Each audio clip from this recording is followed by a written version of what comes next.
अस्सलाम वालेकुम नाज़रीन, मैं हूँ आपका मेज़बान मुश्ताक अहमद आज़ाद। मुस्कराएँ, हम इस वक्त मौजूद हैं मानसरा के टेक्निकल के हवाले से एक लीजेंडरी शख्सियत प्रोफेसर इंजीनियर नज़ीर अहमद साहब के साथ।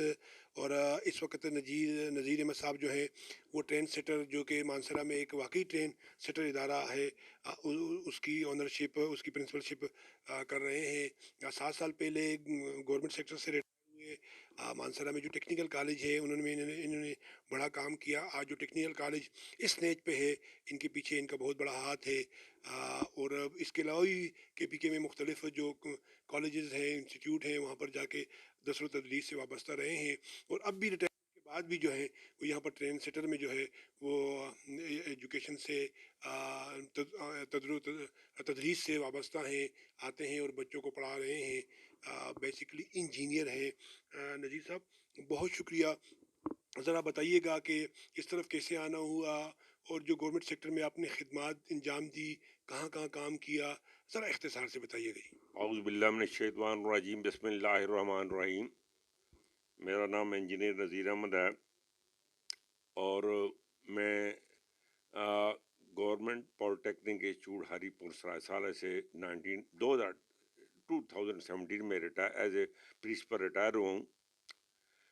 मैंने तकरीबन 31 ईयर्स टेक्निकल एजुकेशन में खिदमत अंजाम दी है। और उसमें मैं मुख्तलिफ पोजीशन पे रहा हूँ। स्टार्टिंग मेरा जूनियर इंस्ट्रक्टर पे है 1986 में गवर्नमेंट पॉलिटेक्निक सरायसाले से। उसके बाद फिर मैंने NRTC ज्वाइन की, national radio and telecommunication corporation Haripur, जो कि TIP के साथ है, as a junior engineer research and development.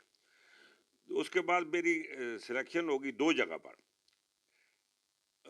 एक as a senior instructor technical electrical government college of technology Peshawar में, उसके साथ साथ एज ए SDO वापडा लाहौर में LDA प्लाजा जो है वहाँ पे हुई।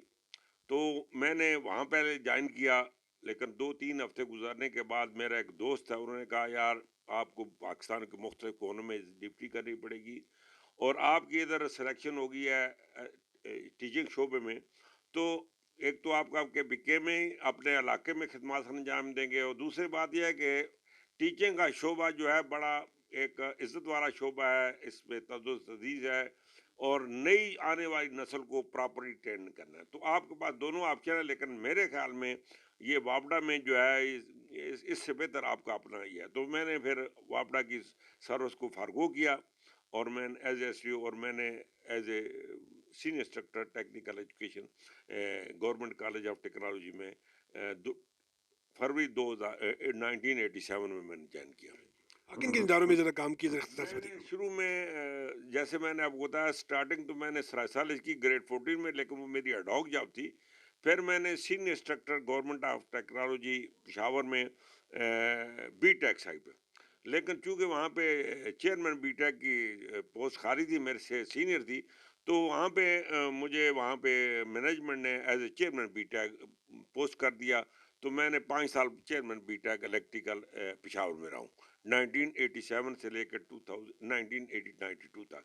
फिर मैंने पब्लिक कमीशन का इम्तिहान दिया, तो वहाँ से मैंने एज ए असिस्टेंट प्रोफेसर और प्रिंसिपल, तो मैं उधर मीरान शाह में as a principal government technical college तैनात हो गया। फिर मैं हंगू आ गया। हंगू में मैंने 3 साल गुजारे 96 तक, और 96 से ऑनवर्ड में सरायसाले में मानसेरा में आ गया।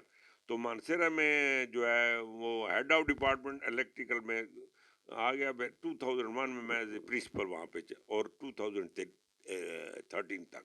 और 2013 में मेरी फिर 20 ग्रेड में प्रमोशन होगी, तो वहाँ पे पोस्ट ली थी।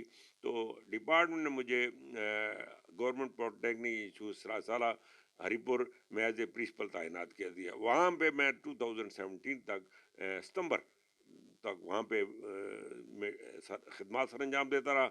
और वहाँ पे 2017 में सितंबर में मैं रिटायर हो गया। उसके बाद में रिटायरमेंट के बाद चूँकि मेरा तो पैशन यही था कि मैं जो है कुछ इस कौम के लिए करूं, तो मैं मुख्तलिफ अवकात में मुख्तलिफ इदारों में जाके एज ए विजिटिंग फैकल्टी کام کرتا رہا، جس میں میں گورنمنٹ پالیٹیکنک مانسیرا میں وہاں پہ وزٹنگ فیکلٹی طور پہ مختلف ٹائم پہ میں خدمات انجام دیا. اسی طرح میں نے ٹرانسٹر ٹیکنیکل کالج مظفر آباد میں بی ٹیک میں بھی اور پھر اس میں ڈپلوما میں بھی وہاں بھی پڑھاتا ہوں. آج کل میں یہاں پہ ٹرانسٹر کالج میں جو ہے مانسیرا میں ٹیچنگ کر رہا ہوں. اچھا پروفیسر انجینئر نذیر احمد صاحب، ٹیکنیکل کیا چیز ہے؟ ٹیکنیکل کا فائدہ کیا ہے؟ اسکل دینے سے کیا فائدہ ہوتا ہے؟ اور اب تک آپ نے جو خدمات انجام دی ہیں اسکل کے حوالے سے، ٹیکنیکل تعلیم کے حوالے سے، اس پہ ذرا سی روشنی ڈالیے گا. اور کیا آپ نہیں سمجھتے کہ جو ٹیکنیکل ایک دم اوپر ہوا تھا وہ نیچے ڈاؤن فال ہو رہا ہے؟ آزاد صاحب، بات یہ ہے، اگر آپ میں ہمت ہے تو میری بات ذرا سنیں کہ جو ٹیکنیکل ایجوکیشن ہے نا وہ نسلوں کو بناتی ہے. جب آپ میٹرک کر لیتے ہیں تو آپ کے پاس دو راستے ہوتے ہیں. ایک تو آپ اپنی فردر اسٹڈی جاری رکھتے ہیں آرٹس میں، میڈیکل میں، انجینئرنگ میں، اور ایک جو لوگ جو ہیں پریکٹیکل سائٹ پہ آنا چاہتے ہیں تو وہ پالیٹیکنک سسٹم میں آتے ہیں. تو پالیٹیکنک سسٹم جو ہے وہ اس کی اپنی اہمیت ہے، دوسرے ایجوکیشن کی اپنی اہمیت ہے. تو ہمارا ملک جو ہے وہ ایک غریب ملک ہے. اس میں جو لوگ کہتے ہیں کہ آبادی زیادہ ہے، اور جو لوگ کہتے ہیں کہ یہاں پہ بے روزگاری زیادہ ہے، اور جو لوگ کہتے ہیں کہ اس کی معیشت پہ اس کی یوتھ جو ہے وہ بوجھ بنی ہوئی ہے. میں اس کے خلاف. اصل میں جس کو آپ ایک ایڈورس فیکٹر سمجھتے ہیں وہ میں کہتا ہوں پازیٹیو فیکٹر ہے. لیکن اصل میں یہ جو ہماری یوتھ کو پراپر طور پر ٹرین نہیں کیا گیا. یوتھ جو ہے ہمارے ایک ملک کا ایسٹ ہے، اس کو پراپر ٹریننگ کی ضرورت ہے.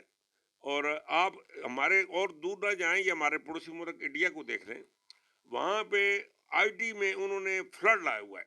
پورے دنیا میں جہاں بھی دیکھیں آئی ٹی کا بندہ جو ہے وہ سافٹ ویئر بناتے ہیں، مختلف کام کرتے ہیں. نوجوان لوگ ہیں وہ گھروں میں بھی کام کرتے ہیں، دفتر میں بھی کام کرتے ہیں. تو جو آپ کی یوتھ ہے اس کو پراپر ٹریننگ کی ضرورت ہے. لیکن بدقسمتی سے میں کہتا ہوں یہ ملک کی بدقسمتی ہے کہ ہماری حکومت کے اکاؤں نے، حکومت کے 70 سال ہو گئے اس ٹیکنیکل ایجوکیشن پراپر توجہ نہیں دی گئی. اس میں بہت سے عوامل ہیں، لیکن میں کہتا ہوں کہ اس میں جو سب سے اہم بات ہے کہ ہمارے جو ٹیکنیکل اداروں کو اس طریقے سے ان کی پرورش نہیں کی گئی، ان کو اس طریقے سے ترتیب نہیں دیا گا، ان کے نوجوانوں کو اس طریقے سے تربیت نہیں گئی جس طریقے سے کی ضرورت تھی. تو جو آپ نے پسماندگی کی بات کی ہے، کمزوری کی بات کی ہے، تو یہ اس میں ہمارے جو ٹیکنیکل سسٹم ہے اس میں جو زبو حالی ہے اس کے مختلف اسباب ہیں، بہت سے اسباب ہیں. ایک وقت ہوتا تھا کہ ٹیکنیکل بڑی بوم تھی، لوگوں کو ایڈمیشن نہیں ملتا تھا، لوگ جو ہے ایڈمیشن کے لیے مختلف سیاسی لوگوں کے پیچھے پھرتے ہیں، یار مجھے داخلہ کرا دو. آج یہ حالت ہے کہ ہزاروں والے لوگوں کے پیچھے پھرتے ہیں کہ آؤ جی ہمارے پاس آؤ. تو اس میں جو اہم باتیں ہیں دو چار ہیں، میں آپ کے ساتھ ڈسکس کرتا ہوں.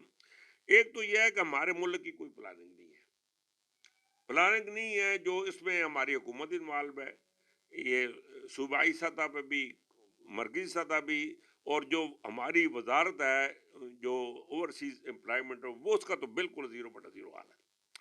تو ایک تو جو ہمارے جو نوجوان فارغ ہوں ان کے لیے آگے پلیسمنٹ کے لیے کوئی جگہ نہیں ہے.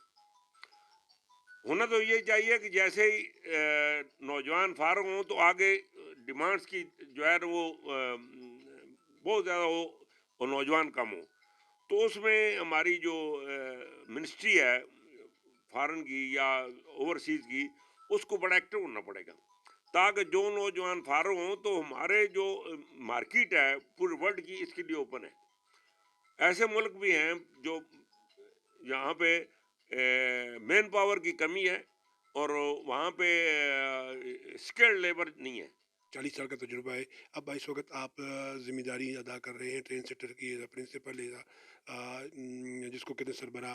तो आप समझते हैं कि ट्रेन सेटर में अब बैनुल-अक़वामी मयार की लैब भी मौजूद है, बैनुल-अक़वामी मयार की एजुकेशन भी है, बैनुल-अक़वामी मयार का स्किल भी है।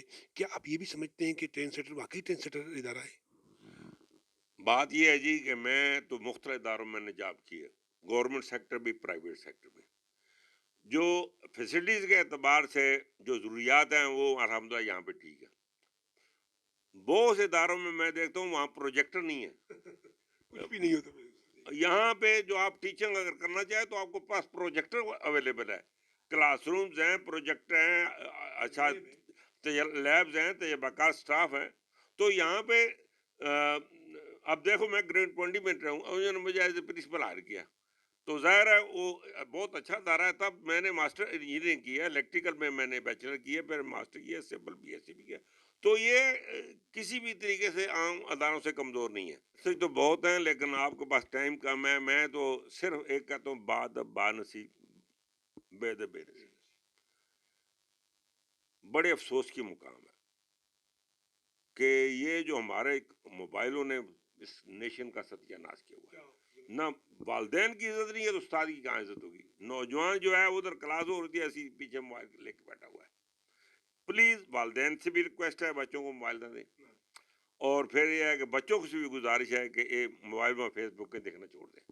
वही टाइम जो फेसबुकों पे इस्तेमाल करते हैं, यूट्यूब में, तो वो अपनी पढ़ाई की मजहब के साथ भी रब्ता रखें, सादा का एहतराम करें, बुक्स पढ़ें।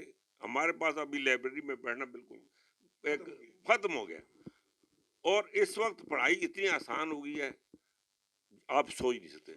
आप देखें, यही आपका मोबाइल है, यही आपका लैपटॉप है, इसमें यूट्यूब पे हर एक लेक्चर मौजूद है। आप अपना वो वक्त यूट्यूब पे लेक्चर, आप हमारे मुल्क में तो बहुत कम है, बहुत इस साइड पे, लेकिन इंडिया में उन्होंने बहुत ज़्यादा इस पे काम किया हुआ है।